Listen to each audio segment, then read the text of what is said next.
Wa qala sallallahu alaihi wasallam.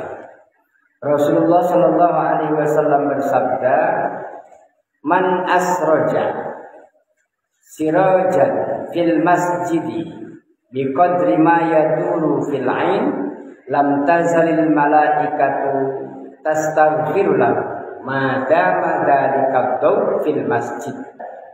Man asroja, siapa orang yang asroja itu menerangi.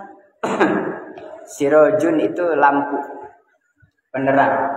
Jadi kalau ada nama Sirojuddin, nama orang, itu ada ya, nama Sirojuddin artinya penerang agama. Yang kemana-mana, di mana dia ada, agama itu menjadi menyebar, menjadi sampai, memberikan cahaya agama kepada orang banyak. Namanya Sirojuddin. Kalau belum ya harus begitu, karena namanya Sirojuddin. Makanya nama itu, doa itu betul, tinggal disesuaikan dengan kita orang tua yang mendidiknya. Pengen punya anak soleh, kemudian kasih nama yang baik, artinya baik, dan pendidikannya juga baik, sesuai. Jadi namanya nanti pas. Oh cocok nih. Man asroja, siapa orang yang memberikan terang atau memberi terang, lampu bahasanya, cahaya. Intinya kan bukan cuma lampu, cuma Rasul tidak menyebutkan siapa yang ngasih. Man, siapa yang ngasih? Al-kipasa, kipas yang ngasih kipas. Sebutin salah satu. Karpet, wasajadatan, sajadah, ngasih keset, pagar, enggak. Tapi ini kan cukup mewakili. Intinya untuk kepentingan masjid. Siapa orang yang memberi terang lampu di masjid, sirajan fil masjid biqadri ma yaduru fil ain, sehingga masjid itu bisa terang di sekelilingnya. Yaduru itu sekitaran, di dalamnya, di ruang-ruang tertentu mungkin, atau di teras, di depan parkiran, atau di sekeliling masjid pokoknya, yang kaitan dengan masjid untuk kebaikan, kemakmuran masjid. Lam tazal, tidak berhenti-berhenti, artinya terus-menerus. Lam tazalil malaikah, para malaikat tidak berhenti-berhenti, tastaghfirulahu, contohnya lampu, gitu maksudnya. Nanti mau beli lampu semua gimana? Tapi pengen dipasang semua lagi. Gantian sehari satu. Ya. Karena biar kebagian ini. Itu cara kita memahami begitu. Salah satunya contohnya lampu. Yang diambil yang manfaatnya maksudnya. Nah sekarang sudah ada listrik, berarti lampunya, kabelnya, kontaknya, tokennya termasuk berarti. Nah maka kalau diperdebatkan di kalangan ini anak-anak pondok santri kalau lagi belajar, ini yang dimaksud lampu ini listrik atau apa? Itu jadi pertanyaan nanti. Berarti yang paling banyak pahalanya suka ngisi token dong kalau begitu. Oh gitu. Karena lampunya ada tapi nggak ada energi, nggak bisa nyala. Nah terus nanti yang beli tokennya berarti yang PLN-nya dong yang pahalanya paling banyak. Oh jadi dimusyawarahkan gitu, suka seru ya. Tapi kita memahami intinya adalah kemanfaatannya bisa diambil. Meja, minuman, aqua, gelas, apa saja alat kebersihan. Yang kaitannya dengan tujuan utamanya apa? Ini kan kita kenal dengan Baitullah. Waktu di malam Sabtu kemarin saya ingatkan masjid itu miniatur Masjidil Haram. Kita madhab kiblat ke sana, berarti Ka'bah di sana. Dan masjid itu adalah miniatur, umpamanya itu adalah Ka'bahnya. Dan itu Baitullah, di mana rumah Allah dimakmurkan, ya Allah pasti ridho. Karena Allah ridho itu, maka Allah berikan keberkahan kepada siapapun orang yang hatinya selalu bergantung dengan masjid. Hatinya bergantung. Sudah saya jelaskan, tidak berarti harus tidur makan di masjid, tidak. Tapi perhatian terhadap kemakmuran masjid selalu ada. Itu termasuk yang Allah janjikan pahala itu. Tidak berhenti-berhentinya malaikat memintakan istighfar kepada Allah untuk orang itu. Jadi dia misalnya istighfarnya sih biasa normal, cuma sehari 100. Kalau mau tidur 100 Pak, tiap hari saya. Tapi termasuk orang yang jariah ke masjid, maka selama lampu, alat, fasilitas apa saja masih digunakan, difungsikan di masjid, maka pahala itu dan malaikat beristighfar tidak berhenti-berhentinya. Makanya kalau mau apik gitu, apik apa ya? Ya ini karena termotivasi pahala ini. Pak, dulu yang saya beli lampu di masjid masih bagus. Nanti kalau mati bilang ya. Nah, supaya nyambung. Pak, kipas yang dulu saya beli rusak. Ya udah, cepet. Saya aja Pak yang kipas. Apa saja lah contohnya. Oh, apalagi tuh minuman, aqua. Habis malam Jumat mau yasinan, ada kirim aqua. Biar saya air. Biar saya yang token. Saya yang baterai jam masjid. Meskipun ada pengelolaan keuangan di masjid, tapi ya tidak bergantung ke situ. Kalau memang ada niat mah, walaupun tidak melalui, misalkan disebut sedekah itu ada dua kan, yang terang-terangan, yang rahasia. Tahu-tahu kipas udah bersih, udah rapi, siapa nggak tahu. Tahu-tahu remote baterainya baru, nggak tahu. Nggak mesti semua harus lapor. Ya tapi kalau lapor ya berarti harus ada catatan. Itu maksudnya pengelolaan tetap berjalan, tapi niat kita jangan terhambat dengan itu. Jangan terhambat harus ke siapa. Kalau memang ada rezeki apa saja, silakan. Ini kan Baitullah disebutnya tadi. Siapa yang memamurkan di antaranya dengan lampu, penerang, fasilitas apa saja yang digunakan di masjid untuk kemakmuran masjid, termasuk yang mengisinya. Yang jamaahnya, yang ikut pengajiannya, bapak-bapak, ibu-ibu, yang malam, yang siang, pagi, malam Jumat, yasinan, semua. Berarti kan saling keterikatan. Lampunya lah, token bagus, kipas bagus, AC bagus. Kalau nggak ada, yang orang ngisi. Nah, kan sia-sia.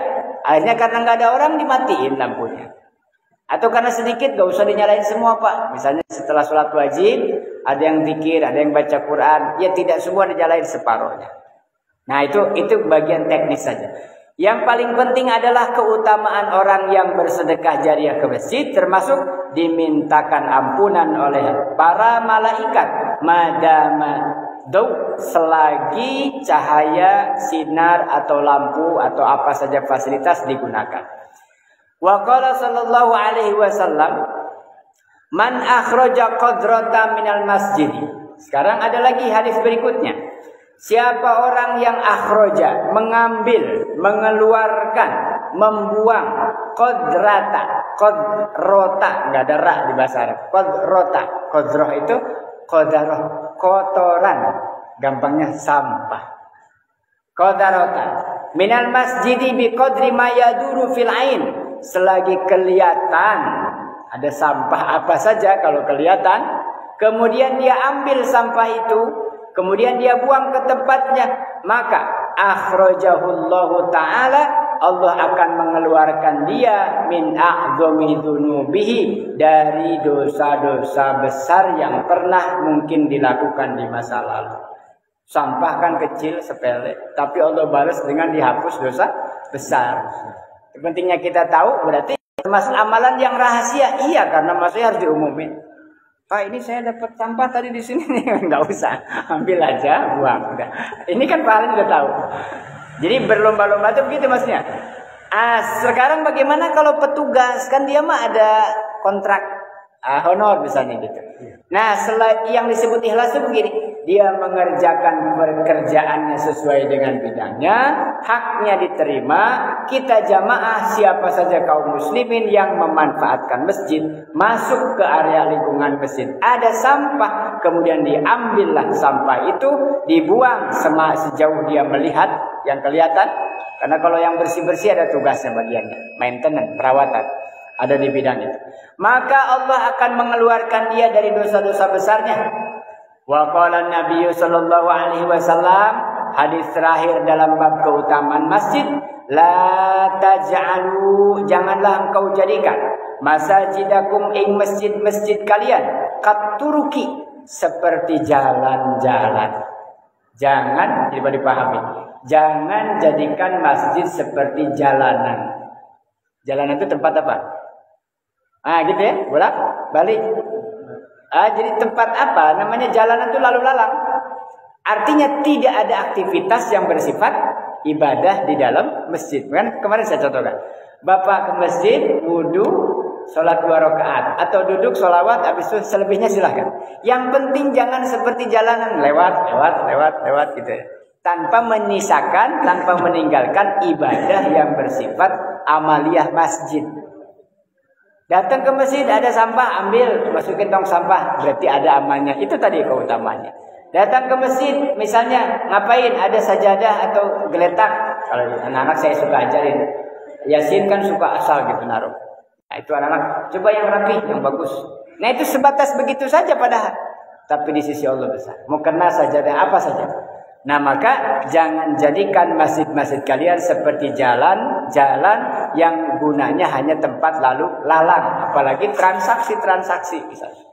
Tempat ya bahasa kita mah kongko ya. Nah, kongkonya itu diisi dengan kebaikan. Selebihnya silakan. Yang penting jangan sampai tidak sama sekali. Maka dijaga kegiatannya, diistiqomahkan program-program rutinnya, yang harian 5 waktu berjamaahnya, yang yasinan setiap malam Jumat, pengajian malam Sabtu, malam bapak-bapak, ibu-ibu Sabtu paginya, terus kegiatan kalau yang kita belum tuh hari Minggu pagi itu, yang istilahnya ada kerja bakti apa ya, kalau di masjid itu ada apa aja lah, bersih-bersih Minggu pagi.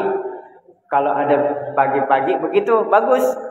Apa nguras 2 minggu sekali toren, atau mungkin beres-beres apa saja. Itu diinisiatif aja. Siapa di mana kapan ada kesempatan, semua punya peluang yang sama karena judulnya tadi masjid adalah Baitullah, rumahnya Allah yang mesti dijaga untuk kemaslahatan ibadah kita semua.